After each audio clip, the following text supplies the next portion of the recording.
Hola, estimados ciudadanos y ciudadanas. Vamos a darle un vistazo al examen de selectividad de geografía extraordinario de julio de Andalucía. El último examen de selectividad antes de que el año que viene coloquen ya un nuevo examen que será único para todo el territorio nacional. Entonces vamos a hacer una revisión. Ya sabéis que bueno, que lo acompaño con algunas imágenes y demás. Aquí podéis ver el examen original, que está sacado de una fotografía con un móvil, con lo cual os podéis disculpar la calidad, pero bueno, está aquí, no tiene mucho más, simplemente os lo enseño para que lo veáis y he hecho unos retoques para poder hacerlo obviamente mejor. Entonces eliminaos esto y ya vamos directamente. Aquí tendréis el examen resuelto que os dejaré colgado para que podáis descargarlo, y aquí al lado pues tenemos una serie de imágenes para ir apoyando al examen, por si alguien pues desea de alguna manera. Bueno, pues yo lo dejaré todo junto, colgado, para que os lo descarguéis con todo el material y ya que cada cual haga lo que más le convenga. Bueno, pues nos vamos a ello. Empezamos por las definiciones, después las definiciones inversas, las contradefiniciones, las prácticas, las preguntas de desarrollo, por último, que no vamos a desarrollar aquí porque, bueno, las podéis tener en los apuntes o en el libro que tengáis en clase. Aquí tenemos, bueno, las definiciones, las 8, a elegir 4. Importaciones son el conjunto de bienes que se adquieren en otro país y que las traemos aquí para venderlas. Entonces, bueno, aquí os he puesto el proceso de importación, que es verdaderamente largo y ciertamente algo complejo. Sobre todo se basa, sobre todo, en el transporte de mercancías por, por grandes barcos, ¿de acuerdo? Y el uso de containers, ¿no? Contenedores verdaderamente grandes. Este es el principal método, así que cada vez que pedís algo al AliExpress, que sepáis que han venido gracias a este sistema, que es el que más se usa en el mundo. ¿Qué es un meandro? Un meandro son esas curvas sinuosas que traza un río porque se va adaptando en su descenso hacia el mar o hacia una zona donde va a desaguar, se va adaptando a la orografía, al tipo de materiales y obviamente buscando siempre la cota más baja en su descenso y materiales menos resistentes. Se dan en tramos cortos, ¿de acuerdo? Y generalmente en ríos que ya en un cauce más tranquilo. La capacidad erosiva no es fuerte en ese punto, aunque de vez en cuando en estos tramos más cortos se corta y da lugar a que se generen esta especie de lagos, porque ya está cerrado al cauce. Son lagos de herradura muy curiosos, de acuerdo, como podéis ver aquí, y que se dan en tramos generalmente llanos. ¿Qué es la globalización? Pues bueno, es algo que además estáis acostumbrados a escuchar frecuentemente. A partir de los años 90 es la asunción en todo el mundo de un sistema económico generalmente basado en el capitalismo y en las nuevas tecnologías. ¿Vale? Pero es la unificación tanto de la economía como la política, la sociedad, los acuerdos financieros, ecológicos, culturales en general, con el empleo de nuevas tecnologías de la información y comunicación. Y obviamente la apertura o liberalización de los mercados internacionales. Gracias a eso, obviamente, pues tenemos obviamente ese mundo del cual digamos que no es entero, pero prácticamente entero podemos disfrutar hoy en día. La escala en un mapa. La escala es la representación a dos dimensiones de algo que está a tres, obviamente, de la realidad. En general, en un mapa, obviamente, tendemos a emplear o bien escalas gráficas, o sea, la distancia que tenemos equivale a tantos metros o kilómetros, o generalmente se suelen poner metros o kilómetros, y la escala numérica que se representa siempre en centímetros. ¿Qué viene a decir esto? Un centímetro en el mapa equivale a 50.000 centímetros en la realidad. O sea que una medida de un centímetro son 50.000 centímetros en la realidad. Si queremos ver cuántos son, pues quitamos dos ceros y son 500 metros en la realidad. Y si quitamos 3, 0,5 kilómetros, medio kilómetro. De esta manera podemos saber obviamente las distancias y observarlas mejor. No tiene mucho más. Saldo migratorio. El saldo migratorio, el índice demográfico que expresa la diferencia del número de inmigrantes y emigrantes. Aquí tenemos un cálculo que podemos evaluar, pues bueno, si es en negativo, como son inmigrantes menos emigrantes, siempre que nos salga negativo es que hay mayor emigración. El número de emigrantes, los que se van de una zona, siempre desde el punto de vista del que habla. Los que se van de mi zona son emigrantes, los que vienen son inmigrantes. Por lo tanto, si el saldo es negativo, se va más gente de la que entra. Y en el momento que asciende, el momento que obviamente esa curva es positiva, es que vienen más inmigrantes de los que se van. Entonces, bueno, aquí tenemos un corte puntual de eso. ¿De acuerdo? Industria metalúrgica. La industria metalúrgica es la que se dedica a la elaboración de metales. La industria pesada.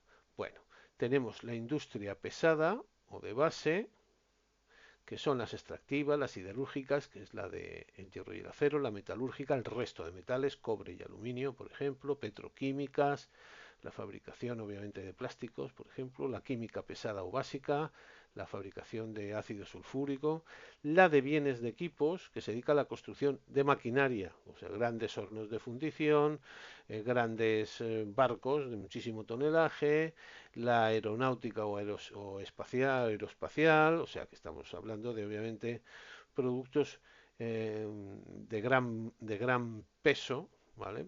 Y que generalmente se fabrican, o una cosechadora, por ejemplo, que se fabrican obviamente para otras actividades y obviamente de gran peso. Y la ligera o de uso común o de consumo es la que los productos no los podemos llevar a casa en la mano, por eso ligera, ¿vale? Por ejemplo, las de la alimentación, una botella de aceite de oliva. Una botella de aceite de oliva que pasa por un proceso industrial ya que entra en fábrica para rellenar las botellas y en el momento que entra en fábrica, aunque sea un proceso automatizado muy simple, ya es un producto final industrial. Las barquetas de jamón, por ejemplo, también. Todo lo que pasa por un proceso de industrialización lo es la tabacalera, electrodomésticos, farmacéutica, de biotecnología, textil, cuero de zapatos, pero también la de la automoción, cuando se refiere desde coches hacia abajo, motocicletas, ciclomotores, bicicletas, etcétera. Todo eso que nos podemos llevar a casa es la ligera. La marisma, ¿qué es una marisma? Es una llanura que cercana al mar que ha recibido acumulaciones por un lado marinas de material marino y por otro lado de arrastre generalmente de ríos y lo que se va a formar allí es una especie de pequeño tapón de la salida de las aguas continentales, con lo cual pues se crean unas zonas lacustres que pues van a generar la proliferación de vegetación y también de animales. Básicamente es eso, ¿vale? En el interior se forman turberas en las aguas dulces y esas turberas van a facilitar la generación de más vegetación y por lo tanto pues que generalmente eh, haya especies animales anidando allí, ¿de acuerdo?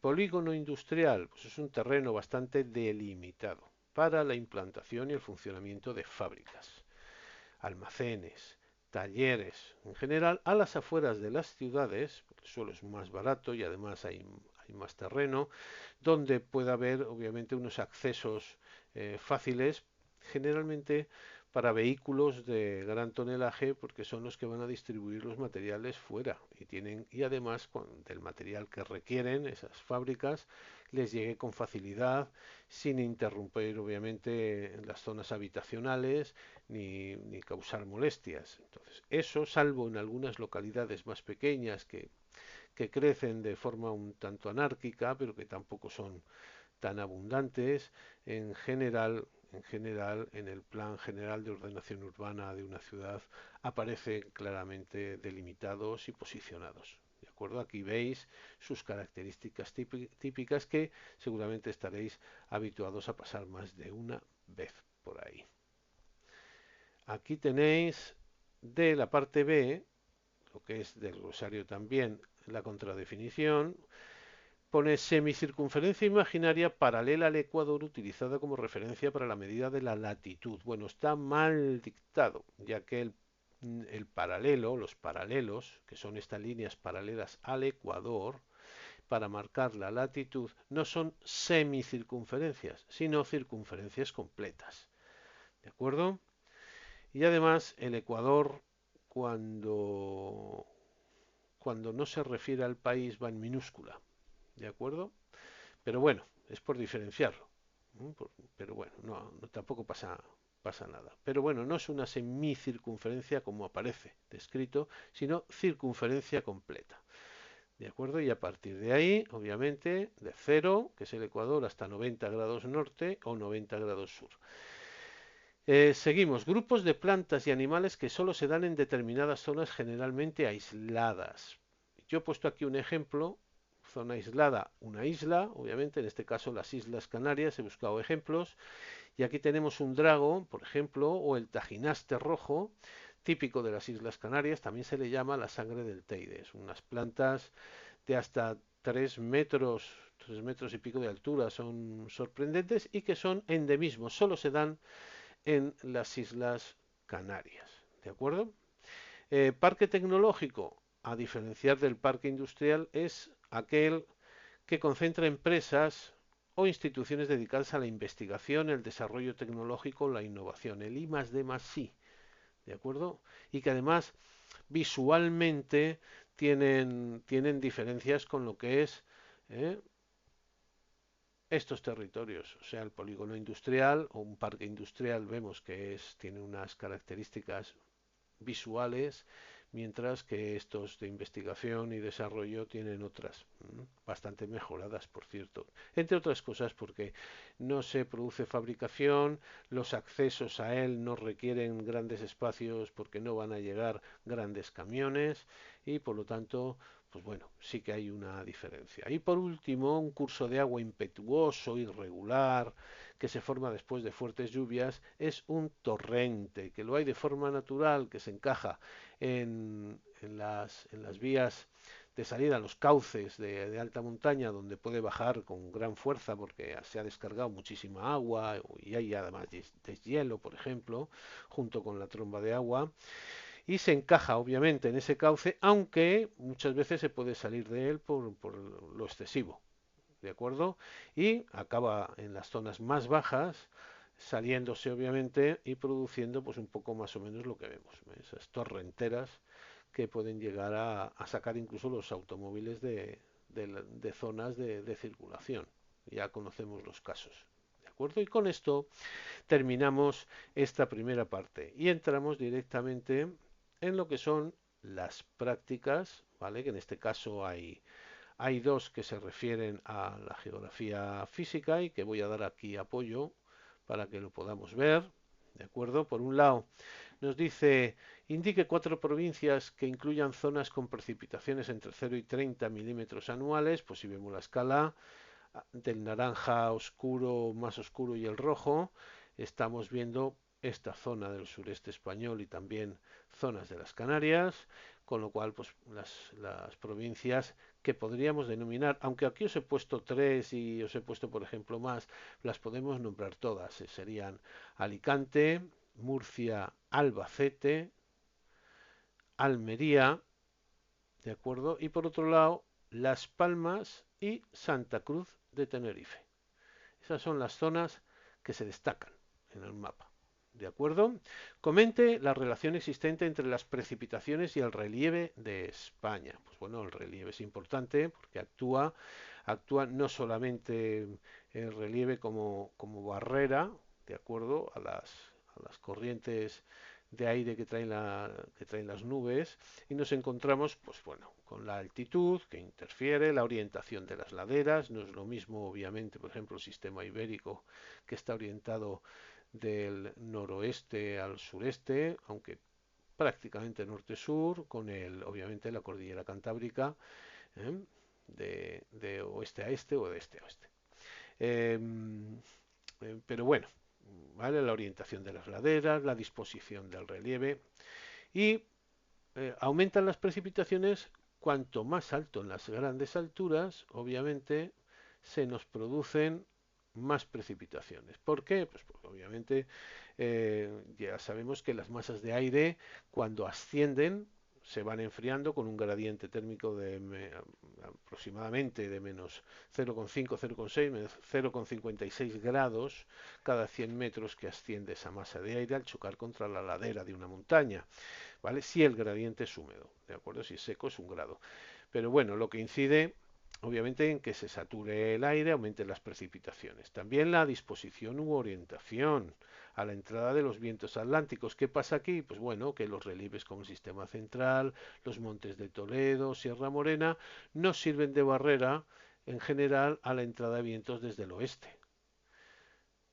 La única barrera que vemos es el sistema ibérico, que sí que lo frena.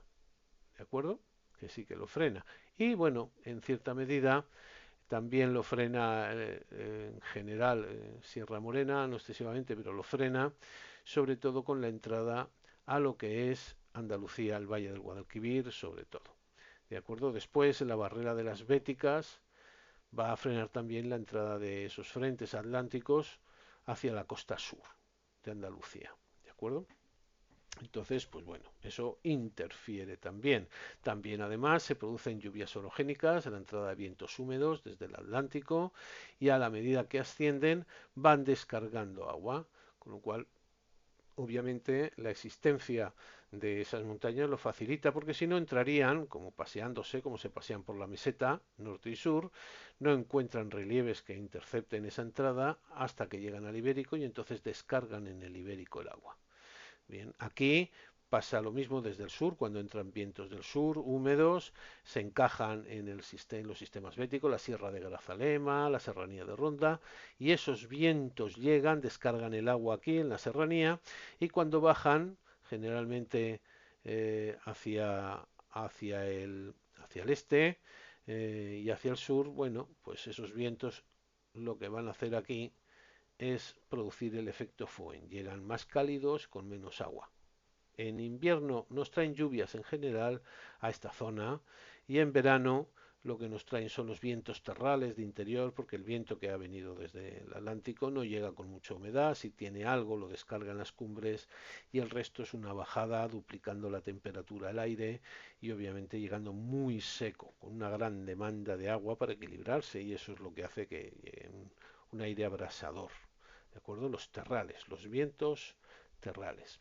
Compare y explique las causas de las diferentes precipitaciones entre el noroeste peninsular y el sureste peninsular. Bueno, las diferencias, como hemos comentado en este punto anterior, ¿vale? El noroeste está expuesto a la entrada de vientos y los vientos polares, los frentes atlánticos, a los vientos húmedos que se generan en el océano y que traen lluvias copiosas, además a las lluvias orogénicas. Ese viento no tiene por qué traer agua, pero trae humedad suficiente como para que al ascender vaya dejando agua. Con lo cual nos encontramos además pues bueno, un clima oceánico con temperaturas en verano y en verano fresco y suaves en invierno, pero lluvias copiosas. ¿Vale? ¿Qué es lo que pasa en el sureste? Que todo este sistema montañoso, el ibérico, el sistema central, Sierra Morena, con los sistemas béticos, que llegan hasta el Cabo de la Nao y se extienden hasta las Baleares, hacen de barrera a toda esta zona y todos estos frentes atlánticos que teóricamente barren la península, menos el Valle del Ebro, porque obviamente aquí la barrera del Ibérico se deja notar y obviamente no llega agua. Cuando llega por el Atlántico, los Pirineos y el Cantábrico también le cierran. La posible influencia del Mediterráneo tampoco, porque la cordillera costera catalana y las últimas extensiones que se dan del sistema ibérico hacia la costa, pues tampoco le dejan que entre la suficiente humedad, que ascienda la suficiente humedad como para que el Valle del Ebro reciba copiosas lluvias. Las va a recibir porque va a recibir mucha agua, obviamente, porque desde el Cantábrico y desde los Pirineos bajan ríos con cantidades copiosas de agua, menos del Ibérico, pero sí, obviamente, del norte. Pero obviamente es un terreno más bien seco. Las precipitaciones son bajitas, 300 milímetros, son 300 y poco a veces. Y cuando llueve, pues ya sabemos cómo lo realiza. Pero bueno, en el sureste, obviamente, al estar cerrado a todas estas influencias, nos vamos a encontrar con muy pocas precipitaciones. Las que se dan son en otoño, generalmente, cuando al cambio con el verano llegan vientos fríos del centro Europa o de Siberia, el anticiclón siberiano, nos traen vientos fríos que chocan con las masas de aire cálidas que están generadas aquí en el Mediterráneo, un mar muy caliente, porque se ha tirado todo el verano recibiendo la insolación, e inmediatamente se producen lo que llamamos gotas frías, o bien se instalan danas, que también en ese momento estamos hablando del otoño, alrededor del otoño, desde finales de verano hasta llegar incluso a principios del invierno, se instalan esas danas por aquí y descargan una manta de agua que a veces, pues bueno, llega a puntos elevados, generalmente alrededor del Cabo de la Nao, en el Golfo de Valencia, pero que también se dan desde Almería hasta Alicante y con efectos devastadores porque lo arrasan todo. Mientras que en las Canarias, obviamente, pues bueno, las lluvias son menores porque son zonas desérticas, ¿de acuerdo? Casi desérticas, con mucha humedad ambiente por el océano, pero ojo, casi desérticas. Y bueno, con esto pues terminamos de explicar esta primera práctica que la considero mucho más asequible que la segunda, no porque sea difícil, sí, pero sí por extensa, ¿de acuerdo? Entonces tenemos aquí un mapa de altitudes y mapa batimétrico. Eh, altitud, obviamente las altitudes o relieve son datos sobre el nivel del mar y la batimetría que son la medición de las profundidades marinas. ¿De acuerdo? Lo mismo. Pues bueno, con esto lo que nos piden las unidades de relieve del 1 al 10. Pues bueno, el 1 es el sistema ibérico, el 2 son los sistemas béticos, el 3 es el Teide, el 4 es la depresión del Ebro o Valle del Ebro, el 5 es la cordillera cantábrica, el 6 son los Pirineos, el 7 es la depresión o Valle del Guadalquivir, el 8 es la meseta central o submeseta norte, el 9 es Sierra Morena, siempre lindando con el Guadalquivir, y el 10 son los montes de Toledo. ¿Vale? No confundir con la submeseta sur porque estaría un poquito más desplazada, está muy centrado en las elevaciones que se dan en medio de la meseta. Son los montes de Toledo. De acuerdo con esto, pues bueno, no tiene mucho más complicación ninguna. Identifique y describa las características de los relieves señalados con la A, que es el sistema central, y la B, que es el macizo galaico. Bueno, pues nos vamos a la definición del sistema central, que bueno, pues es una continuación de sierras, de acuerdo, con una orientación prácticamente este-oeste, de acuerdo, casi en contacto con el sistema ibérico, hasta obviamente adentrarse suficientemente en Portugal. Entonces nos vamos a encontrar, bueno, en principio con sierras como Guadarrama, Gredos, Peña de Francia, bueno, Guadarrama, Somosierra, Gredos, Gata, Peña de Francia y la Serra da Estrela en Portugal. Y en la parte más oriental, pues bueno, ahí tenemos el Robledar, Ayllón y Somosierra, ¿vale? Con lo cual obviamente es un conjunto conjunto de sierras que se extienden con buenas altitudes, ¿de acuerdo? Superiores a más de 1500 metros y conjuntamente con el macizo galaico de herencia herciniana, son los bordes de ese zócalo que se fractura en el terciario y que va a dar unos, si os acordáis del relieve germánico, va a dar unos bloques elevados, en este caso pues son estos, el sistema central y, por ejemplo el macizo galaico, lo que tenemos una serie de sierras que culminan en Cabeza de Malzáneda, como veremos ahora, y también por ejemplo el ibérico y Sierra Morena, ¿vale? Esa fracturación de, del zócalo. Están los horst, que son las elevaciones, y las zonas que se hunden, en este caso las mesetas, los graben. Aquí, bueno, ya veremos algún caso en Galicia más concreto, ¿vale? En el macizo galaico. Pero bueno, ¿qué nos va a dar también? Pues nos van a dar en las zonas que van a recibir calizas, porque va a haber obviamente una intromisión de estas zonas marinas desde el Valle del Ebro cuando era un brazo de mar y se llenó y va a volcar aquí. Algunas calizas de las antiguas zonas marinas que obviamente pues van a dar lugar a navas, etcétera. Pero bueno, sobre todo lo que hay es efectos del glaciarismo y lagunas, ¿vale? Que en el Pirineo se llaman ibones, las lagunas glaciares y los famosos galayos de Gredos, ¿no? Esas crestas eh, graníticas que se elevan dando un aspecto, la verdad, que soberbio. En el macizo galaico, por otro lado, que es lo que era el antiguo Zócalo, se aísla a lo que es Galicia de la meseta.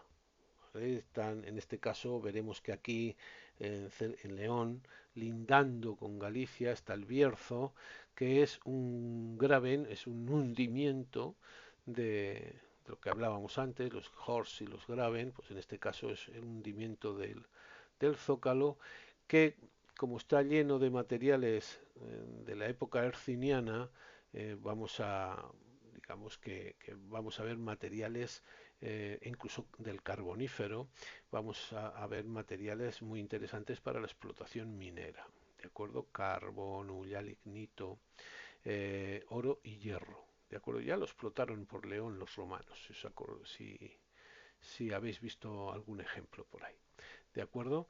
Pero bueno, el caso del macizo galaico se van a disponer una serie de sierras que van a tener una disposición longitudinal, que van a estar muy falladas, ¿de acuerdo? Tanto de norte a sur como de este a oeste, formando en contacto con el océano lo que vamos a ver fallas que van a ser aprovechadas por ríos y que obviamente pues, se marcan muy poderosamente el cauce. Estos son las rías que van a entrar hasta 30 sí, hasta 30 kilómetros en el interior cuando sube la marea, son las famosas rías gallegas. Las rías bajas desde Finisterre hacia el sur y las rías altas hacia el norte. ¿De acuerdo? Entonces, pues bueno, ¿qué destaca de todo esto? Por ejemplo, pues destaca el lago de Sanabria, que, que es el mayor lago de origen glaciar, ¿de acuerdo? Y obviamente hoy en día pues se está intentando lanzar de una manera interesante con una base cultural y ecológica, ¿de acuerdo? Si nos vamos a la C, a la tercera pregunta, el origen y formación de los principales relieves exteriores a la meseta. Ya sabéis que los relieves interiores de la meseta tenemos el sistema central y los montes de Toledo. Los periféricos es el macizo galaico, cordillera cantábrica, sistema ibérico y Sierra Morena. Y los exteriores son todos los demás, a los que quizá habría que incluir también el relieve de Baleares y Canarias. Como nos dicen lo que se observa en el mapa, pues veremos que exterior son los Pirineos, la depresión del Ebro, la depresión del Guadalquivir, los sistemas béticos y el Teide. Mucha pregunta. Igual el Teide se puede dejar fuera porque tiene un punto específico sobre el relieve de las islas. tanto Baleares como Canarias, pero bueno, son exteriores a la meseta y aparecen en el mapa, con lo cual obviamente habría que tenerlo en cuenta, cosa que me parece excesivamente para una pregunta, pero bueno, yo os lo he desarrollado quizá en exceso, se podría resumir bastante, ¿de acuerdo? Pero nos vamos a meter en ello. Por un lado, la depresión del Ebro, ¿de acuerdo? Que comprende tierras bajas, ¿vale? Estas son tierras bajas del noroeste peninsular, está cerrada al Mediterráneo porque lo cierran obviamente la cordillera costero catalana, entre otra, y el sistema ibérico. Y por el norte la cordillera cantábrica y los Pirineos, con lo cual obviamente está muy aislado. En la época terciaria se quedó reducido a un lago porque era eh, digamos que era un brazo de mar, pero se va a quedar aislado.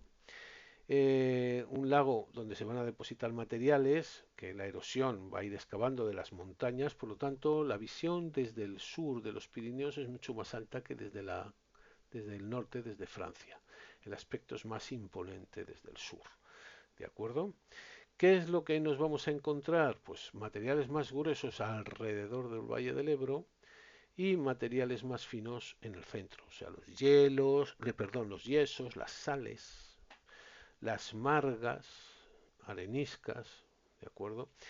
Pero bueno, en el piedemonte, tanto el piedemonte pirenaico, en el contacto, las zonas de contacto entre el Ebro y ya la montaña. También en el ibérico, el contacto con el ibérico se da, nos van a aparecer conglomerados de material muy grueso y muy duro, que obviamente son materiales depuestos, que van consolidándose y endureciéndose y van a crear los famosos mayos. Son torreones rocosos realmente de disposición vertical, ¿de acuerdo? El más conocido es el mayo de Riglos, por ejemplo. Y también ollas o depresiones con materiales más blandos, que generalmente cuando hay lluvias fuertes se suelen inundar, se crean zonas lacustres de pequeña profundidad, que además, pues bueno, en general muy saladas, ¿de acuerdo? Muy saladas. Algunas pues nos las encontramos más o menos amplias en el sur de Huesca, en Barbastro. Y bueno, también se van a dar, obviamente, de toda esa deposición marina que hubo, nos vamos a encontrar calizas, margas, etcétera, en el centro. ¿De acuerdo? En general, badlands, materiales blandos, con un clima árido, llueve poco, pues vamos a tener esas malas tierras parecidas, por ejemplo, a las que hay en Guadix, Baza, que también se da un fenómeno muy parecido. ¿De acuerdo? Las badlands, tierras de arcilla seca y con un aspecto muy de película de vaqueros. Pero bueno, la depresión del Guadalquivir se extiende entre las cordilleras béticas, ¿vale? Sierra Morena y el Atlántico, ¿vale? Hacia donde sale el río, ¿de acuerdo? Influencia marítima que obviamente llega porque está abierto al Atlántico, pero no la que viene del aire polar, que es el que trae el agua. Aquí, pues bueno, hay influencia, llega la humedad, lo cual es muy interesante, sobre todo para toda esta zona montañosa la zona oriental de, en la zona oriental de Andalucía, pero que obviamente no es, no es para nada semejante a la que podemos encontrarlos en Galicia o en la cordillera cantábrica. ¿De acuerdo? Entonces, pues bueno, la depresión fue un brazo de mar, incluso hasta una época más o menos reciente, con los romanos, por ejemplo, esto era un golfo muy acusado, que después por la deposición de materiales pues se fue colmatando y obviamente pues tenemos los límites donde los tenemos hoy en día, pero en época romana estaban, bueno, el lago Ligustrino y demás, o sea que entraba hasta una zona bastante interior en tierra, ¿de acuerdo? Pero bueno, eh, como los sistemas béticos y Sierra Morena son, digamos, diferentes, porque Sierra Morena pertenece al borde de lo que fue el Zócalo, con lo cual nos vamos a encontrar pues con materiales cristalinos muy duros del herciniano, o sea, nos vamos a encontrar pizarras, si os acordáis al estudiarlo, pizarras, granitos, cuarcitas, también hay calizas, pero bueno, pizarras, cuarcitas y granitos. Y en el otro, en cambio, sobre todo en la zona norte, el subbético, que como toda esta zona estaba separada del resto de la península, era un brazo de mar que prácticamente lo partía y esto era una isla, pues bueno, la deposición de materiales marinos, decir que no fue un mar profundo, pero bueno, la deposición de materiales calizos, que es lo que nos vamos a encontrar en el subbético mayoritariamente, ¿de acuerdo? Toda esta zona, hasta incluso las Baleares, materiales calizos, mientras que la zona sur de lo que es el penibético está compuesta por los antiguos materiales eh, de, como granitos, ¿vale? O de la familia, ¿de acuerdo? Pizarras y demás, conjuntamente también con el resto de materiales que los mantos de corrimiento pues han ido distribuyendo. Pero generalmente material, las cumbres con material más bien duro, ¿vale? Muy duro. Eh, bueno, pues esa es la formación de la depresión del Guadalquivir. Eh, y con esto, pues nos pasaríamos a comentar, por ejemplo, por no alargarlo más, ¿vale? Un detalle es que a la salida del Guadalquivir nos vamos a encontrar, obviamente, que el arrastre de materiales que ha ido ganando a la costa, con el descubrimiento de América también, porque se agotaron todos los árboles de alrededor para construir barcos y lo que se hizo fue la erosión, fue ganándole al mar. Y además las barras arenosas litorales que se dan en toda esta zona favorecieron la creación de esas marismas como las de Doñana. ¿De acuerdo? Los Pirineos, el 6. Bueno, el Pirineo se van, lo mismo, es una extensión de casi de 436 kilómetros, una barrera montañosa muy robusta que tiene varias líneas, ya lo vamos a ver, y con unas repercusiones geográficas también a nivel histórico incluso, pero bueno, es una estructura compleja. Han sido alteradas por el glaciarismo, que es donde se conservan. Únicamente todavía se conserva algo de glaciarismo, eh, o sea, glaciares, circos y valles en U o en Artesa, ¿vale? Cubetas donde se van a crear los ibones o los estanys que se llaman en Cataluña y algo de vulcanismo en el momento de su formación, por ejemplo, en la zona de Olot, en Cataluña. La cordillera no tiene valles longitudinales, pero sí transversales, de norte a sur, ¿vale? Por donde se encajan los ríos, además. ¿Mm? Y en su interior, en toda esta zona, vamos a ver una disposición. Hay un eje central o el Pirineo axial, que es como se denomina, que es el núcleo eje, el eje de la creación de esta cordillera, que es pues bueno, con materiales del antiguo macizo de Aquitania, semejante al herciniano, por lo tanto, obviamente, se ha rejuvenecido porque en el terciario con la orogenia alpina se ha levantado y el material marino que había alrededor pues, lo ha arrastrado también y obviamente pues ahí lo tenemos y se van a formar las sierras que vamos a ver a un lado al norte y al sur de este eje central de los Pirineos, ¿vale? Donde hay bueno, relieve muy abrupto, ¿vale? Muchas cumbres, algunas de las más altas de la península, la más alta es el Mulhacén, pero bueno, después del Mulhacén, obviamente a lo largo vamos a encontrar una multitud de 3000, ¿vale? Como por ejemplo el Aneto, Monte Perdido, la Madaleta, Maladicha, bueno, los montes malditos, ¿de acuerdo? Y por otro lado el Prepirineo, que está en la zona sur, y que se divide en dos sierras, sierras interiores que son las que pegan al Pirineo propiamente dicho, al axial, y las exteriores, ¿vale? Que son, por otro lado, las que pegan al sur, ¿de acuerdo? Directamente al valle del Ebro. En materiales, pues bueno, la fosa pirenaica, generalmente y con la entrada aquí de material marino, también material continental de arrastre, pero material marino, pues nos vamos a encontrar que predominan las calizas. Son sierras más bajas que el Pirineo axial, donde se dan las mayores alturas, ¿vale? Entonces, pues bueno, aquí material cretácico de origen marino, lo mismo que nos vamos a encontrar también en el subbético, ¿de acuerdo? Y con relieve kárstico, ¿vale? Muy afectados por el glaciarismo y demás. Y en medio de todo esto, de estas sierras interiores y las sierras exteriores, nos vamos a encontrar la depresión media intrapirenaica o el canal de Verdún, que también se llama, que es una depresión que separa las sierras interiores de las exteriores, ¿vale?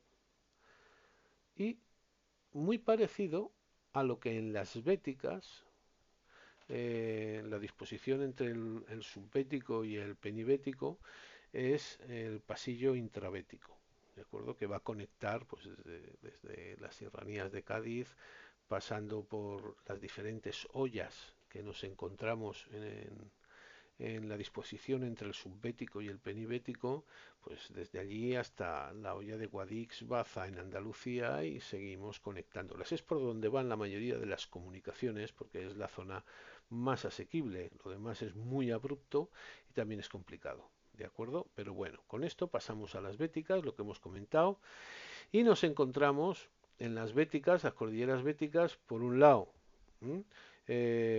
junto a la depresión del Guadalquivir, el subbético y el penibético al sur. En medio, la olla de Málaga, la olla de Guadix, la olla de Baza, ¿de acuerdo? Que esto va a permitir que las comunicaciones en la zona más montañosa de Andalucía se puedan dar. Por aquí, obviamente, ya salvando obviamente las construcciones de alta ingeniería que tenemos hoy en día y que han salvado un relieve difícil, históricamente las comunicaciones iban por aquí, ¿de acuerdo? Porque la costa es muy difícil, ha costado Dios y ayuda que hagan la autovía hasta Almería desde Málaga, el tramo de Granada ha sido horroroso, el tiempo que han tardado en hacerlo por lo mismo, esa dificultad montañosa que tenemos ahí. ¿De acuerdo? Materiales en la penibéltica paleozoicos, en la cumbre del Mulhacén es lo que nos vamos a encontrar. ¿eh? Y con el terciario pues se va obviamente a rejuvenecer el macizo bético rifeño, que es el origen de lo que va a ser el penibético. ¿De acuerdo? Y por otro lado, ¿qué es lo que nos encontramos? Bueno, pues la Sierra de Ronda, la del Mijara, la de Gádor, los Filabres y Sierra Nevada. Mayores cimas, 3.000, casi 3.500 metros el Mulhacén y también al lado el Veleta. ¿Vale? Hay glaciarismo cuaternario, poquito en Sierra Nevada, y quedan lagos de origen glacial. ¿Vale? Y también algunos neveros que ya van desapareciendo. Hasta hace bien poco todavía había quien se ocupaba de recoger la nieve y venderla con sus derechos, por cierto, cobrando sus derechos por la nieve. La cordillera subbética, que es exterior, ¿vale? Exterior a esta zona y está pegando al valle, ¿de acuerdo? Ojo. Eh, mm, Se forma en el terciario lo mismo, obviamente todo ese material marino que va a ir que va a ir depositándose poco a poco en la fosa bética y que obviamente pues al chocar las placas va a ir levantando y van a alternar materiales como calizas generalmente, ejemplo el torcal, ¿de acuerdo? El torcal de Antequera, por ejemplo, es un detalle. Con materiales más blandos como las margas, ¿vale? Unas arcillas con contenido eh, calizo importante y arcillas secas, las badlands, ¿vale? Eh, Como son materiales blandos, el plegamiento alpino va a facilitar se cree un desplazamiento horizontal de todo ese material que van a ser los mantos de corrimiento y los encabalgamientos, ¿vale? Con una orientación de suroeste-noroeste, de Cádiz a Alicante, ¿de acuerdo? Hasta al propio Cabo de la Nao, que son, pues bueno, ahí tenemos la Sierra de Grazalema, la serranía de Arana, con H y sin H. Se puede escribir de las dos maneras. La serranía de Arana, la de Mágina, ¿vale? Ya pegando hacia Jaén, la de Cabra, Cazorla, Segura, La Sagra, Sierra de Aitana y de Mariola ya en Alicante. Y después entre las dos, el surco intravético, que es obviamente donde se dan todas estas ollas. Y con esto, que es por ejemplo Loja, Granada, Guadix, Baza, ¿de acuerdo? Desde Antequera, olla de Málaga, la llanura de Antequera, la olla de Guadix, la Vega de Granada, la olla de, la olla de Baza y llanuras que nos vamos a encontrar ya para Murcia y el sur de Alicante. Esto es lo que eh, se denomina surco intravético. Y con esto terminamos esta pregunta muy larga, para mi gusto, bastante larga, pero terminamos con la última, las preguntas de desarrollo, el espacio rural o las actividades turísticas, una de las dos. Creo que el tema 2 quizá es el más sencillo, más socorrido además, porque estamos muy acostumbrados a recoger información continuamente de las actividades turísticas en España y bueno, que es un examen que yo creo que es bastante asequible. Y con esto, sin más, pues terminamos la explicación del último examen de selectividad de geografía de España para Andalucía. El próximo ya va a ser a nivel nacional y espero que haya mucha suerte y que nos informen prontito de todo ello. A cualquier pregunta ya sabéis que os voy a dejar el enlace para descargar el examen al completo en, ¿eh? En la misma, os dejaré esto colgado obviamente en mi página y en los comentarios os dejo el enlace. ¿De acuerdo? Un saludo a todos.